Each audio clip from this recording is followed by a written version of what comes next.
Tabloids speculated that the teen star was hurting herself.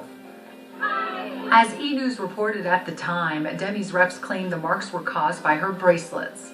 Demi continued to focus on work, but the press wouldn't leave her alone. They buzzed about Demi and Joe Jonas becoming more than just friends. You guys did keep it secret for a while there. How did that come about? They were always really secretive with their relationships. I think they didn't want to like affect their brand or anything like that. And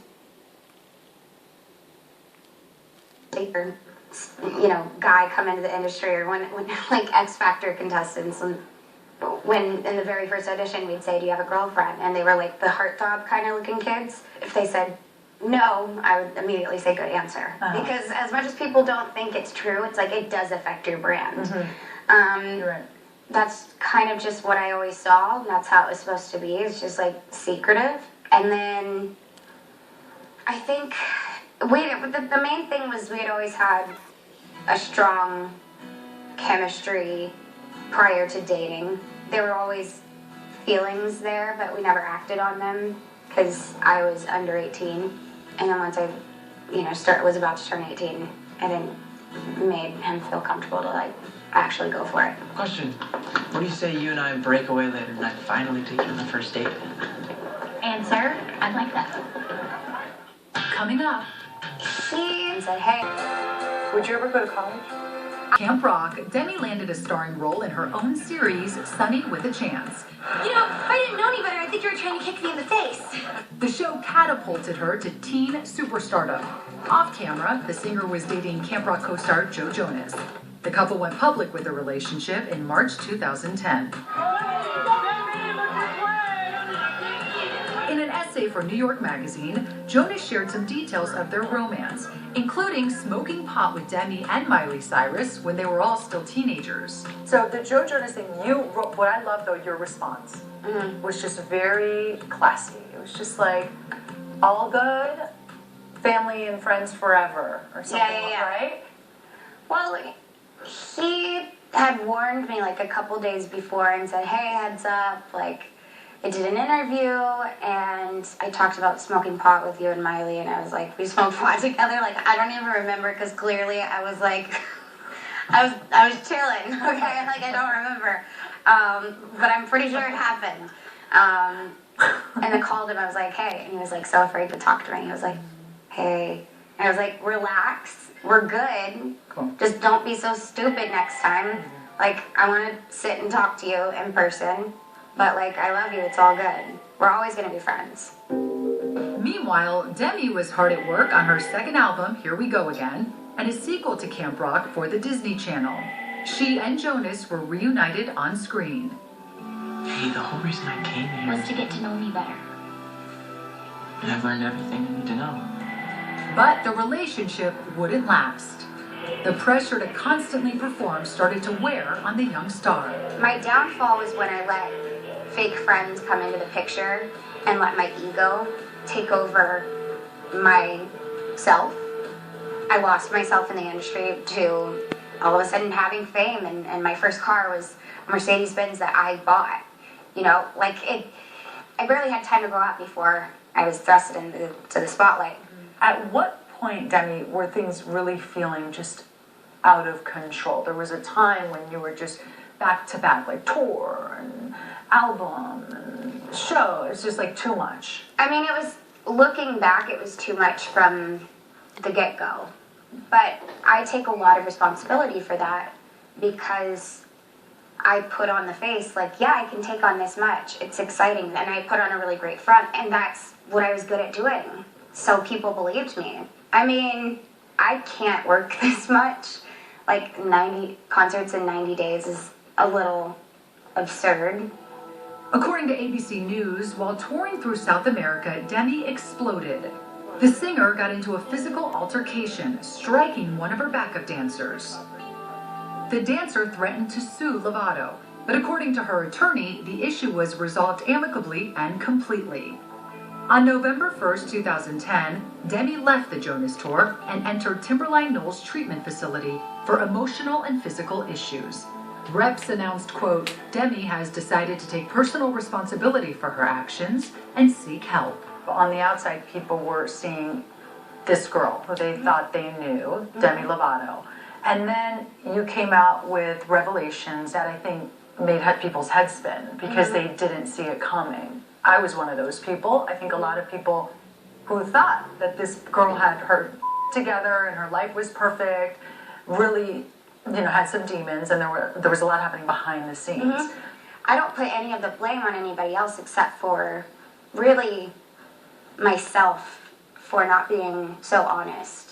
You got to a point where you did go to a rehab facility, and you really say that place saved your life, huh? That was really the turning point for you. I think that time in my life, I don't think anybody can save your life except for yourself. That was a key element in realizing that I had to change. What was the first night like there? I mean, you must have been, were you scared? Were you mad? Yeah, I was scared. I mean, they took my phone away, they took everything away, but the outcome has been positive because I'm here today. Coming up. I have healthy for me to not have any boundaries with the media. But with that said, though, there has been 2 or 3 big headlines. Yeah. That you liked cocaine. Where did that all come from? How did that just suddenly come up? The trouble with being so honest about your story is that sometimes you forget that one interview can be access to the entire world. You think I'm an open book and I've shared my story, but where I don't know when to stop talking. In January 2011, 18-year-old Demi Lovato left a Chicago area rehab facility after 90 days. The singer revealed she was in treatment for self-harming and bulimia. You've shared it all, from talking about eating disorders to the cutting, revelations about the drugs. Can I ask kind of a stupid question? I might give you a stupid answer. You can even not answer. I think there's a misconception with the cutting, okay? Yeah. I don't think a lot of people understand it. I think people don't know what it does. Do you know what I mean? Right, yeah, they just kind of automatically say they're trying to kill themselves. Or it's something that I opened up about because a lot of parents have dealt with this. It shouldn't be taboo to talk about. Get help for it. Why do people do it? Everyone does it for different reasons. I think some people it's a cry for help. Some people feel like you're crawling in your skin. And sometimes when people get anxious or frustrated, they just want to take it out on something. And when you're living in a bunch of shame, that's when your mind goes to harming yourself. And that's kind of how it happens. Yeah, because you've said that. You said yours was prompted by a feeling of the shame, correct? And so when you did it the first time, how old were you? I was young. So did it accomplish what you were looking for it to do? Clearly not. I mean, any quick fix of any sort is not going to accomplish anything. It doesn't necessarily have to be a drug problem or an eating disorder or self-harm. Everybody has their thing. That was just my safety. That was my safety net to go to. And it clearly didn't accomplish anything. Nothing ever worked until I got help. Until I realized, okay, this obviously isn't working. It hasn't been working. I just want to be happy. What do I have to do to be happy? So you got to a place where you said, I just want to be happy. Yeah, and to know that it was possible. And I think a lot of it had to do with having a chemical imbalance, being bipolar. I would just go through times in my life where I just was a dark child. People said, you can be happy. It's a choice. And I'm like, yeah, no, but it's easier said than done. The most challenging thing that you can do for yourself is to consistently take care of yourself. And too many people take the easy road out. What made you say, I've been through a lot, and I need help, and I'm going to tell people about this? I went through my struggles, and I believe everybody has a story for a reason. And so when I realized, okay, I went through this for a reason, how can I be useful? And I don't want to play the, I don't want to offend anybody else, but for me it was how can I be of service to God? What can I do to help others? Sorry, I just heard it loud and clear, like, share your story. You heard it loud and clear. Congratulations on the successful rehab. In a 2013 interview, Demi shared that at the height of her addiction, she couldn't go more than an hour without cocaine. The singer claims she even snuck it onto airplanes. I was thinking about you this morning, and I thought, she's probably like, oh, this long interview and this heavy interview, and I thought, you know, how can I go in there and not do what everyone has done before me? And how Putting on a blanket and getting cozy There by we the fire. go, girl. You know, but it's true. It's like, you know what? You want to know about smuggling something in an airplane? Google it. Yeah, I talked about it once. No, but you know what I'm saying? And I thought, I really want to make this pleasant for her. Like, everyone wants the juicy bite in the headline. But what's so much more interesting to me is showing who someone really is, right? Yes, you've had things happen to you that you've been through a lot, but that's not all you are, is it? Right. No, it's not. And sometimes I even get confused. I'm like, well, who am I without my story? And then I realize, oh, you're a musician. Like, you're somebody that gets up and shares their story. You're a musician. You are funny. You are, you know, I'd like to think smart. You're smart. I can't add things that often because, like I said, I was homeschooled, but I did graduate early. I will say that. I called in sick on some of the math days. I'm like, I have my own TV show. Why do I need calculus? But I'm not. Trust me, I say it all the time. I go, who needs geometry? I've never used geometry since the 10th grade, and I don't think I ever will. But I know that's a terrible message to send to the children. Coming up, I know myself well enough to. I partnered up with a company called The New Black. That's awesome. So I thought we could treat ourselves manicures. So these lovely young ladies are going to give us manicures? Yes, they are. And this is Stephanie. Hi, Stephanie. Giuliana. And you are? I'm Whitney. Whitney, nice to meet you. Okay, what are we going to get done? Get a couple accents, maybe? Yeah, we could do that. Let's do that. I'm really fancy, and I feel like your outfit isn't complete unless your nails are done. Oh my god, I love it so much. And I noticed you have quite a few tattoos around that area, huh? Yeah, I do. Well, I have Stay Strong, which is what I got when I came out of treatment. I have this, which is a cross. I have these, which are birds. I love how she's just like birds and just something I wrote. Like, everything has a lot of meaning to you. Yeah. by February 2011, Demi Lovato was fresh out of rehab and working toward a sober lifestyle. But the 19-year-old couldn't escape the prying eyes of the press, who were waiting for another meltdown. I have like this love-hate relationship with paparazzi. I don't love them by any means, but I have love for them because they're human beings. But I like hate them.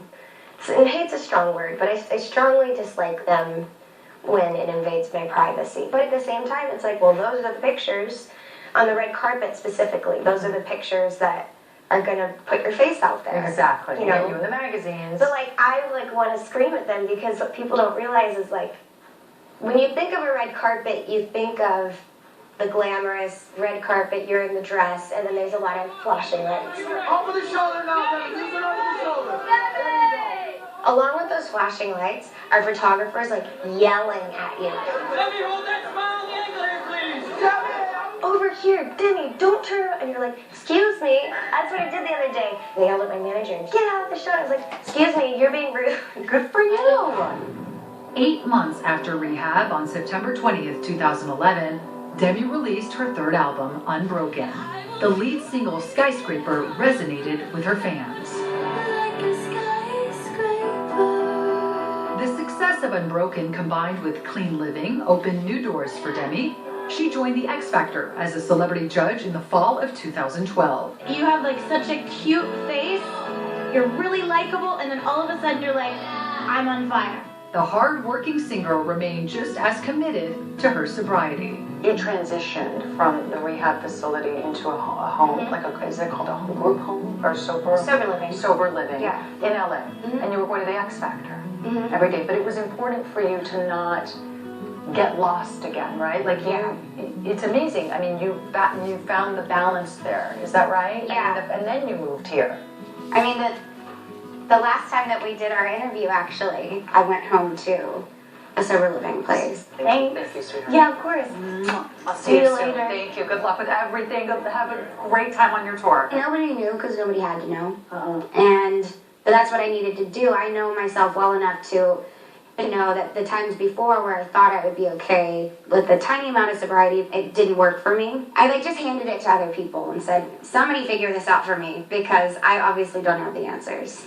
And that's half the battle, isn't it? Yeah. Like just surrendering and saying, help me. That takes a lot of confidence and courage. A lot of people see asking for help as a sign of weakness, but it's better for me to take care of myself than to try too hard to prove to everyone, the world, that I'm an adult now. I gotta take care of myself like an adult to be one. You gotta take care of yourself like an adult too. Let's go. While getting our manicures, Demi shared the story behind one of her many tattoos. This is Roman numeral 3 for my dad. My dad is obsessed with Dale Earnhardt, and I actually really loved Dale Earnhardt myself. So growing up, his thing was always the number 3, and anytime I saw the number 3, it reminded me of my dad. So I got this tattooed. And he passed away recently. Yes, sorry he to hear did. that. That's okay. He passed away recently, and so I wanted to do something kind of in tribute to him. That's nice. Yeah. Didn't you also start a foundation? Yes. In his honor. you Yes. My dad didn't get the treatment that he needed. He was bipolar schizophrenic and suffered from addiction. Because he suffered from that, I didn't have a great relationship with him. So, looking back, maybe he had gotten some help. If he had been able to afford it, then he would have, he would still be here today. So, I launched this scholarship for people that, can't afford it. And I'll take on one person at a time.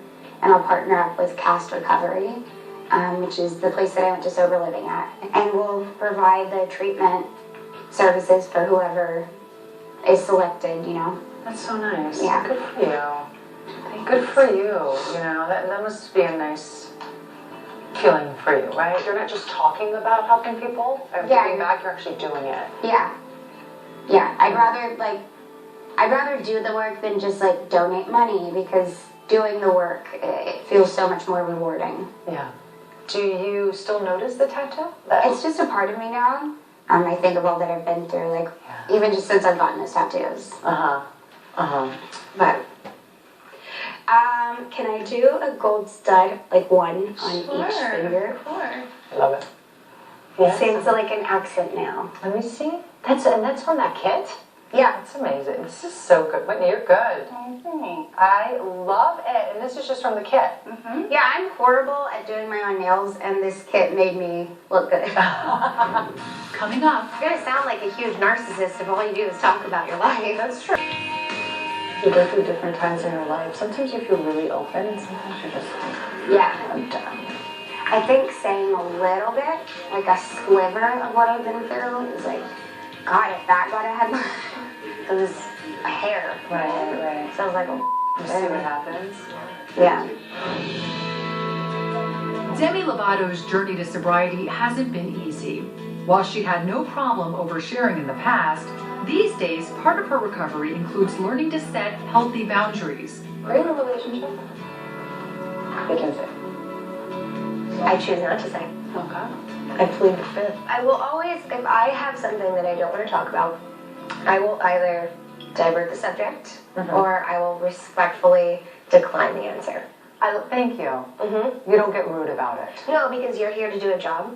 I'm here to share my music with you, and you're the vessel for me to get out into so many homes and share my story with people. What I want to share is in my control, and you just got to do your job. I respect that answer because I don't think you should have to talk about everything in your life if you don't want to. Exactly. And there are times in your life when you really want to talk about it. You want to scream it from the rooftops. I'm in love. I'm engaged. I'm this. I have a boyfriend. And there's sometimes that you're just like, you know what? Today's not the day. And I completely respect that. Or even when you're single and you want to shout it from the rooftops and be like, I'm single, ready to mingle, whatever it is. Like, either way, I've been in both situations. Well, you're going to sound like a huge narcissist if all you do is talk about your life. That's true. Like, all you do is talk about your life. Yeah. Because nobody really cares that much. Uh-huh. And if they do, that's weird. In 2013, Lovato released her fourth album, Demi. The record featured the platinum single, Heart Attack.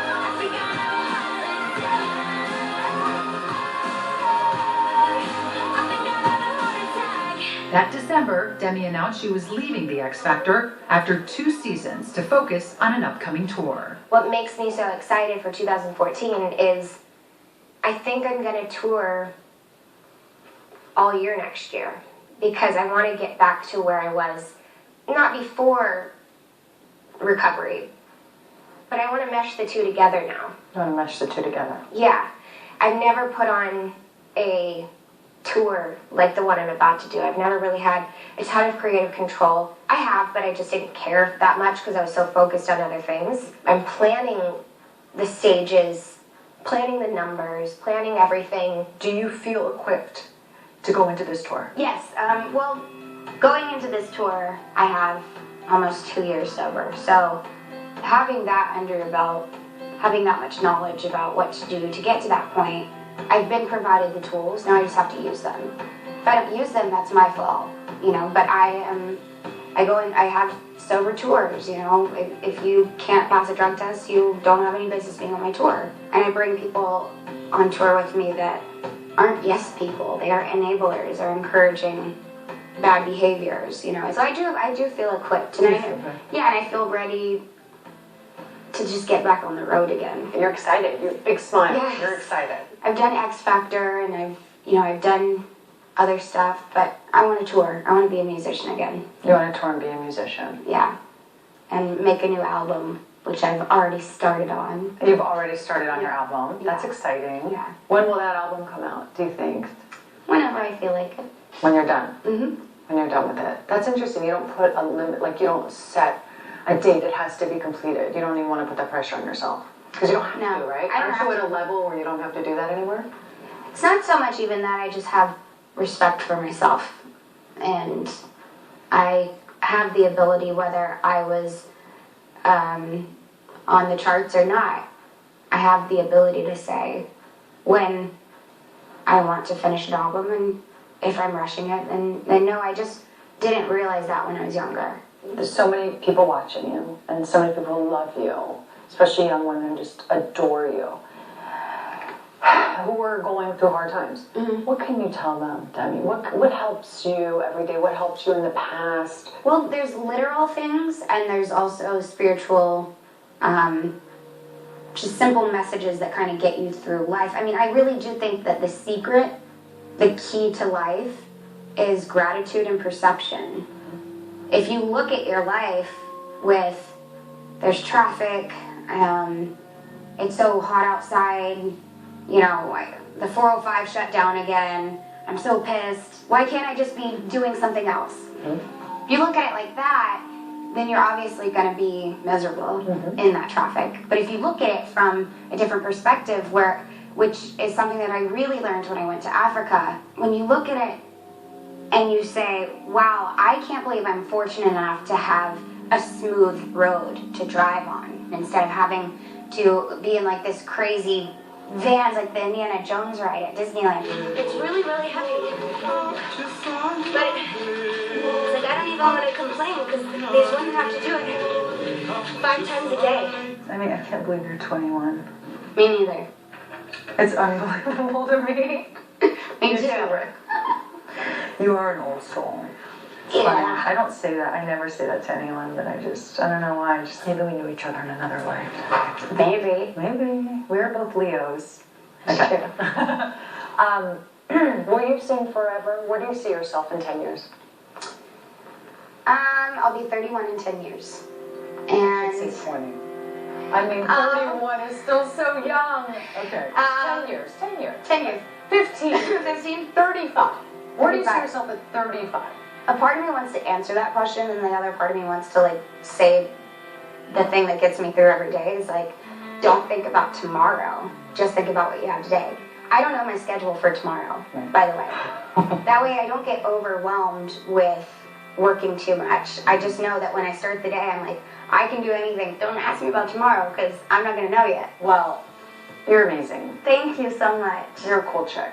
You're a cool You're chick a great too. artist and a cool chick, and it was awesome sitting with you. Thank you. We knew each other in another life, no big deal.